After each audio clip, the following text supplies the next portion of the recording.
All right, today in reading class, we're going to be talking about nonfiction characteristics. Everybody say nonfiction characteristics. Say nonfiction characteristics. Very good. Ms. Bates? Yes, ma'am.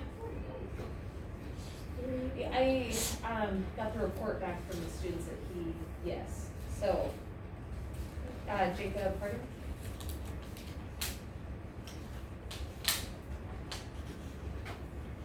And I think, I'm not sure what had happened, it was at lunch. Yes, it was at Okay. Lawyer. Okay. Okay, sounds good, thank you. Okay, thank you. She was Okay. Miss Bates, you just started getting angry for no reason. I know. Okay, everybody say nonfiction. Nonfiction. Characteristics. Characteristics. Okay, Characteristics. I hear Ruben. Nonfiction. Nonfiction. Characteristics. Characteristics. Very good. So nonfiction characteristics means something that is not real. What is it you have? Not real. Too exciting. Real. Okay, ladies, your feet down, Not pencil down, real. eyes up on the board. Not real. Not real. Not real. Not real. All right, guys, it looks like we need a reset from this morning. Y'all were doing great this morning.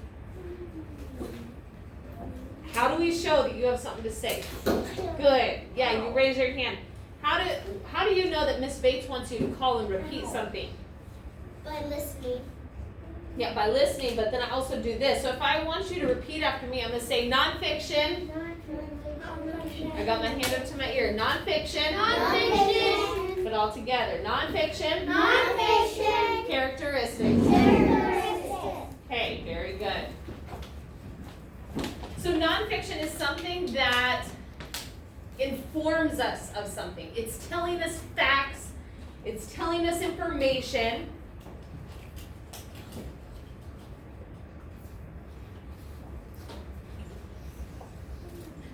All right, our content objective today is I will identify the elements of and features of nonfiction. Whoa, those are some big words. Let's break that down. What that means is that you're going to be able to tell a nonfiction text by looking at it and paying close attention to what you see on the pages, on the title, and what the words are saying. Okay? Okay, so last week we talked a lot about fiction. It's a made-up story. We'll have characters, we're going to have a problem, a solution. There's going to be dialogue between our characters. And our stories are typically told in chronological order, which means that the events happen in order.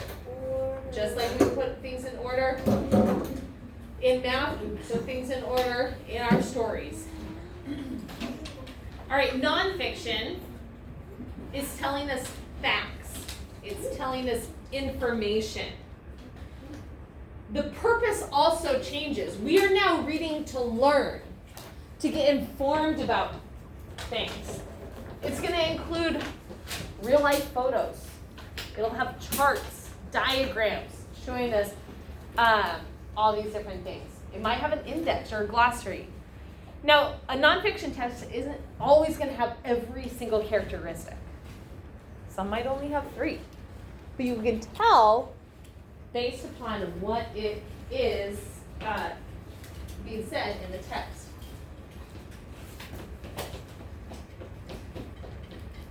Okay, I want to see hands in the air. David, sit straight up. Roxy, head off your desk. Ashley, head off your desk. Wesley, feet down.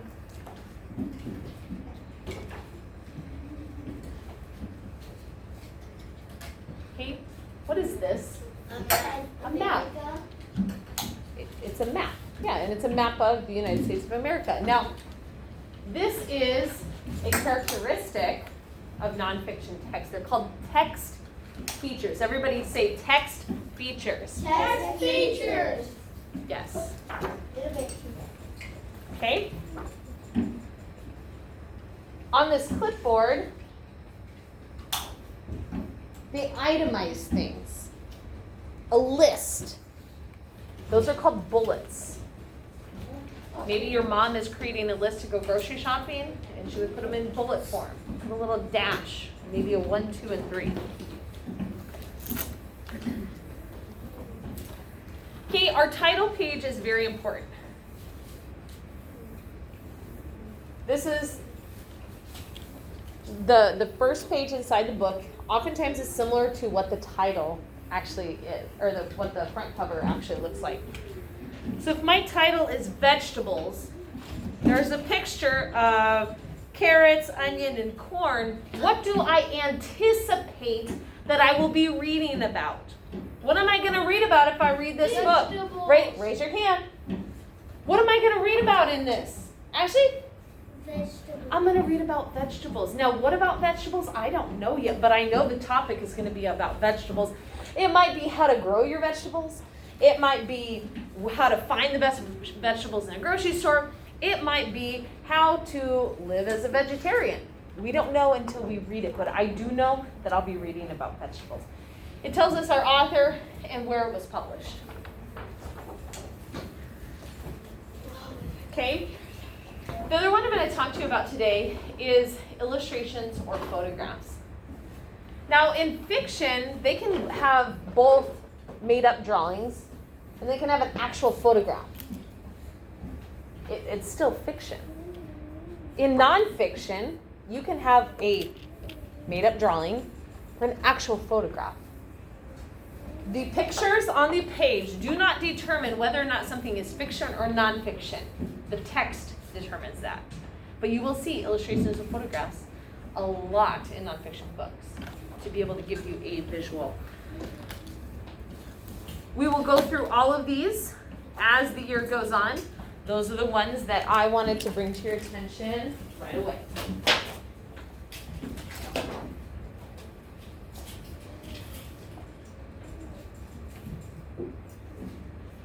Okay, so how do I read a nonfiction text? We're going to watch a brain pop on nonfiction text. Yes, great.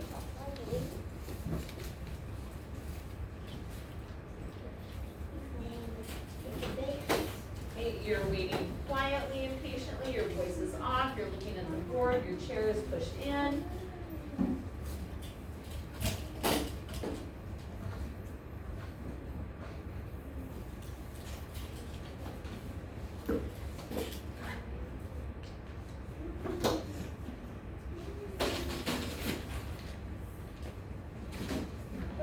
Easy quiz. Easy.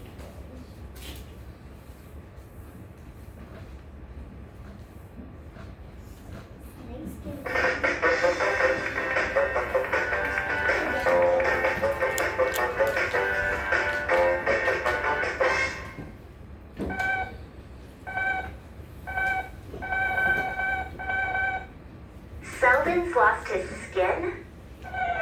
Don't be upset, Moby. I think it's normal for snakes to lose their skin. But we better look it up in a book to be sure. No, not a storybook.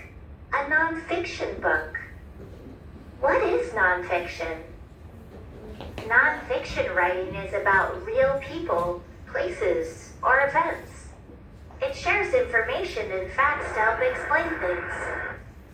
Newspapers, magazines, and textbooks are all kinds of nonfiction. And biographies are nonfiction books that tell you about someone's life. A diary can be nonfiction too. Hey, wait, whose diary is that? Nonfiction books look pretty different from fiction books. What are the parts of a nonfiction book? Well, the first part is the title. That's the name of the book. This one's called Caring for Snakes. There's the table of contents, which lists all the chapters and what pages they're on. You can read the table of contents to see if the book will tell you what you want to know. Let's see. This book has a chapter about snakeskin. Perfect. Some books have a glossary in the back. A glossary tells the definition of words that come up in the book. Well, kind of like a dictionary. Except a lot smaller. Some books also have an index. The index lists words and topics in the book and the pages where they come up. Let's see. Snakeskin. Skin. Wow, there are tons of pages that have information about it. Now I think we're ready to start reading. But how do you read a nonfiction book? There's a lot of information in this book. So I'm going to read the book in small sections and stop and think about what I read. Snakes shed their skin as they grow. Let me think. I guess snakes need to shed their old skin and grow new skin as they get bigger. Their skin doesn't grow with their body like mine does. Cool. I know I understood what I read because I could put it in my own words. You're right, Moby. Looking at the pictures is important too. The caption is the writing underneath the picture that gives us more information. This caption says, snake skin is made of scales. The word scales is in bold, so I know the author wanted me to notice it. And the label shows us where the scales are. This book has a ton of information to remember. How can I take notes as I read nonfiction? No one can remember everything they read, so it can help to write down some things. Thanks, Moby. A graphic organizer can help you keep track of important details, like a timeline, word web, or KWL chart. We know that Selden shed his skin. We want to know if it's normal for snakes to shed. We learned that snakes shed their skin as they grow. What? Oh no! Selden's loose? Where did he go? Right behind you. Take easy quiz.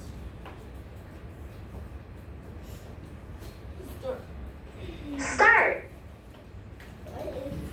What is a Okay, I'll go ahead and read them. So what is a glossary? A, a list of chapters in a book. B, the author of a book. C, pictures in a book. Or D, a list of important words in the book and their meanings. Raise your hand if you think it's A.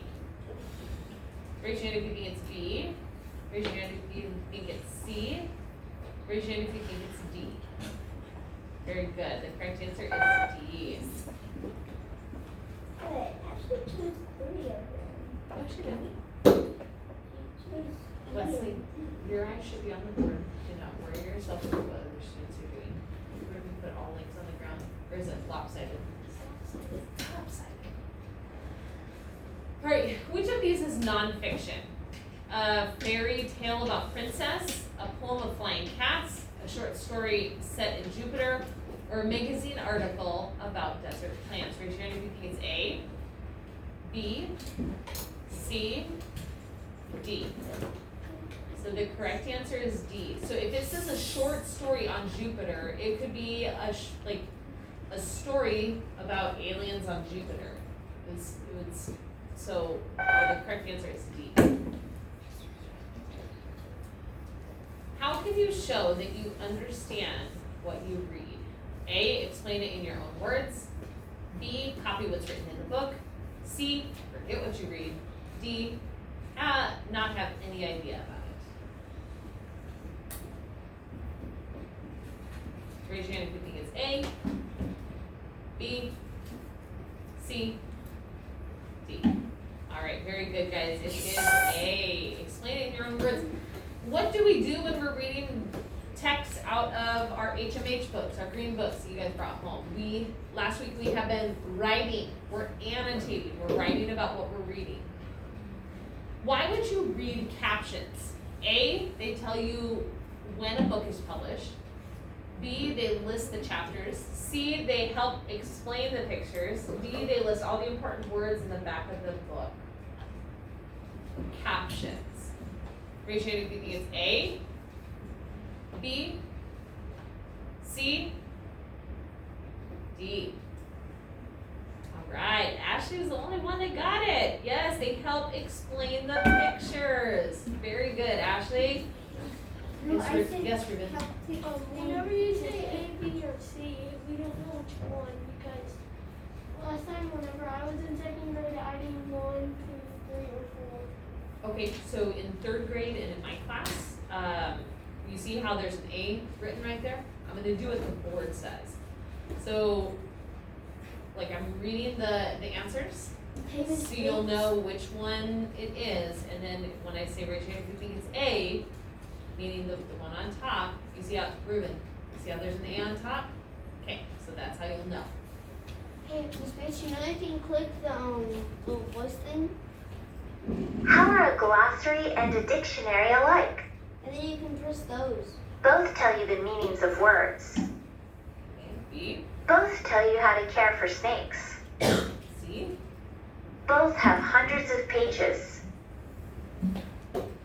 Both are in the back of a nonfiction book. okay, raise your hand if you think it's A, B, C, D.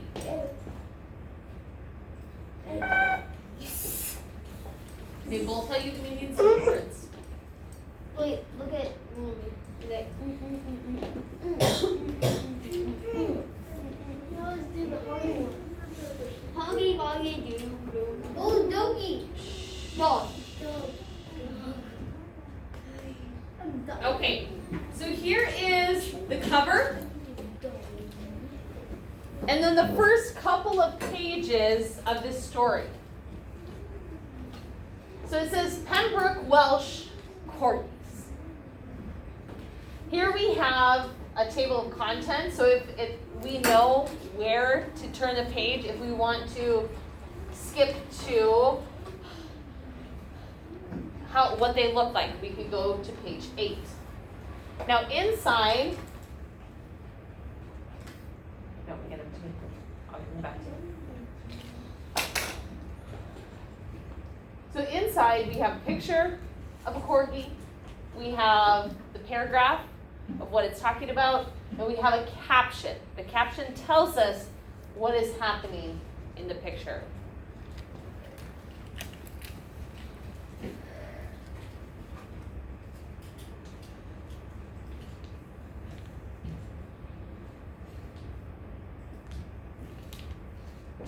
Okay.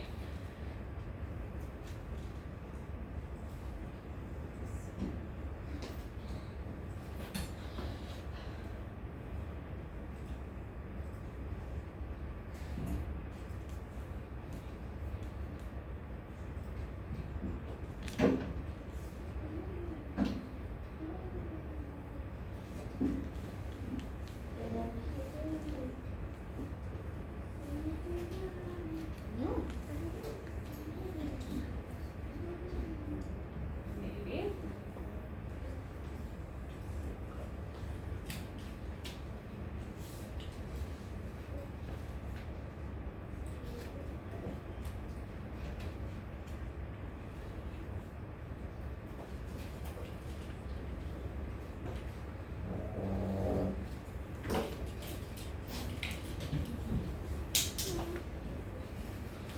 Okay, so here again is a better image of our table of contents. So if I was to want to read about the history of Pembroke Welsh Corgis, what page would I look on? If I wanted to read about the history of corgis, what page would I read on? Jazz, head up. Lola, head up. What page would I read on? Lola? I would read on page 12. Very good. What if I wanted to go to the glossary because I didn't understand a word? What page would I look on? Jazz? Very, yep, page 22. Very good. What if I wanted to look at the different colors a corgi could be? Frankie, what page would I look on for that?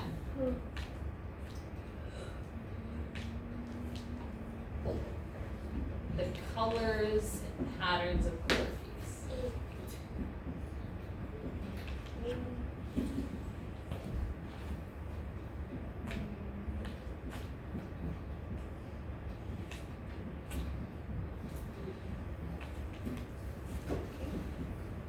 So you see how it says colored coats and saddlebacks? I would go to page 8. Very good. So what are Pembroke Welsh Corgis? Pembroke Welsh Corgis are active dogs. They have big barks and wide smiles. Do you notice how this paragraph answered what the heading was asking? It said, what are Pembroke Welsh Corgis? And here, it answers that. Okay? Right away, I noticed that it's giving me facts about corgis. Their name may be shortened to Pems. Pems have fox-like heads with big ears. Notice how this is almost like a caption. It's describing what is in the picture. The breed is known for not having a tail. They have short legs and fluffy bottoms. Okay, so here they included a diagram. A diagram points to and lists different parts of something. So here it's telling us different parts of a corgi.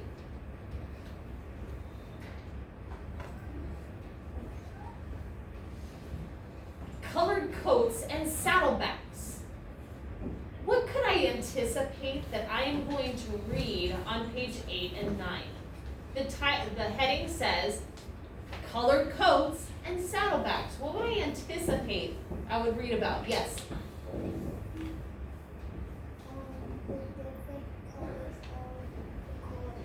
Yeah, the colors of them, the different patterns of them. Let's see if we're right. These corgis have medium length coats. An undercoat keeps them warm. Their fur may be fawn, red, or sable.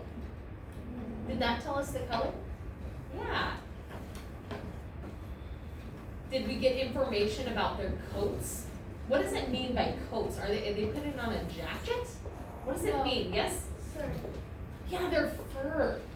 They have a coat of fur to be able to keep them warm. And here in this picture, they give us an example of what each of those looks like. So I have a fawn. This is what fawn color looks like. This is what red looks like, and this is what sable looks like. What is sable? I want you to think, like kind of like a darker red it looks like. I want you to think, what color would you prefer? Raise your hand. What color would you prefer? If you were to choose a corgi, what color of coat would you prefer? Avonlea? Red. You would choose the red one? That's Me a good. too. Yes. If you would also like a red, go like this. So me too. Awesome. Did somebody else have anything different? Jazz?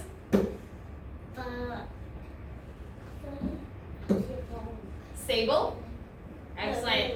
Anybody else who would want sable? Go like this. Frankie, head out of your shirt. Okay. Did anybody choose fawn? Lola? You chose fawn? Awesome. Many Pems have white markings on their faces, necks, and legs. And some have a mark on their backs shaped like a saddle. Are we still talking about the same category? No. Yeah. Well, let's take a look. The title on the last page said colored coats and saddlebacks. Are we learning more about their colored coats or their saddleback? Yes. Okay, very good. And then here it gives us an idea of what a saddleback looks like. So we have a picture of a corgi, and he's turned to the side, and we can see that the saddleback looks almost like a saddle. But you're not supposed to write. Right, you most certainly would not want to write on them. So the history of Pembroke corgis. What would we anticipate that we're going to read about on this page? What do we anticipate that we're going to read about? Go to the last page. We're going to go in order, so we'll get to the last page in a moment. Wesley, what do we anticipate that we're going to read on this page? What does our heading say? History of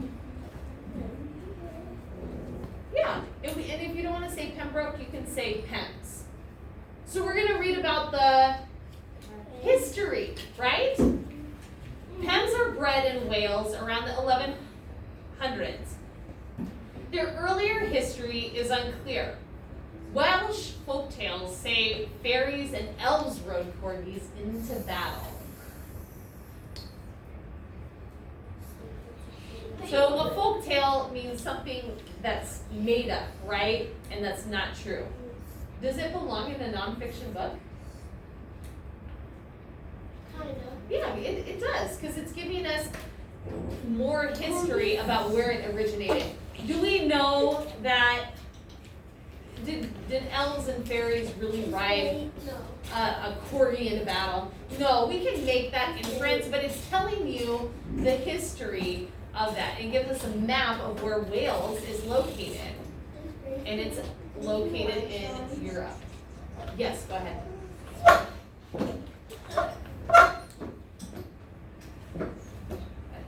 Take your hood off though. Oh, Thank you.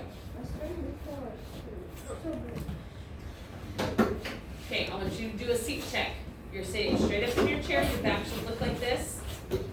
Your eyes are on the board. Very good. So the breed is named after Pembrokeshire, Wales. They're the dogs herded animals. Pems are known to be one of the oldest and smallest herding breeds. What does it mean to herd animals? Roxy? Keep them together. Yeah, to keep them together. So here we have one of the corgis and he's herding sheep. What are some other animals that you could herd? Ashley? Horses. You could herd horses together. What's another one? Reuben? Cows. You could herd cows. Anything else? Those are the three major ones. Wesley? Pigs. Okay, you could try them with pigs. I don't think I've seen them with everything, but I haven't seen them with pigs, but maybe. Roxy? I have one. Goats. Okay, could have goats. Very good. So the Pembroke Welsh Corgis became an American Kennel Club breed in 1934. The dogs are in its herding group.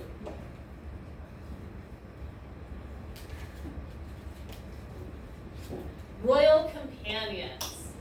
Pems also make good companions. They are favorite dogs of Queen Elizabeth II. She has owned many of these royal pets in her lifetime. Okay, so what pet would we anticipate to see if we went into Buckingham Palace? Raise your hand. What pet would we anticipate seeing if we went into Buckingham? Esmeralda?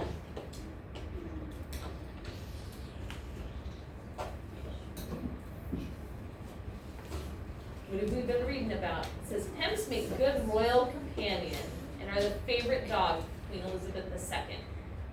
So Queen Elizabeth II is the Queen of England. She lives in a great palace. What would we anticipate if we walked into that palace? What would we see? A dog. Raise your hand. Yes, yeah, we would see a bunch of these dogs running around. Pems like walks and playtime. After exercise, some lie on their bellies and legs spread out. Others nap on their backs while their paws are up. Those are some cute positions. That's how my dog sleeps. Notice how each of the pictures relate to what's being talked about in the paragraph. It makes it a little bit easier to understand, right? We have a visual. All right, so here we have the glossary. Again, a glossary is like a dictionary. It tells us the definition of some of the words that we've read in our paragraph. So the very first one, it says American Kennel Club. And it says it's an organization that keeps track of the dog breeds in the United States. So it gives us a better idea of when it was talking about that in the competitions.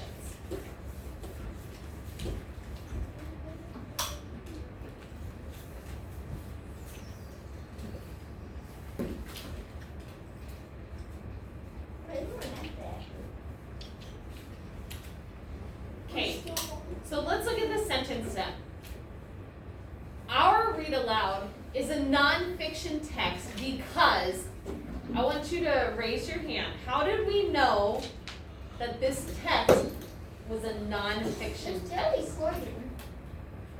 Leslie, raise your hand. You need your mask on. Mask on. Mask on. Frankie, head up. How do we know that this is a nonfiction text? Lola? Because it tells us Yeah, it tells us the information about Corgis. That is a perfect sentence. I couldn't have said it any better myself. It tells us information. cool.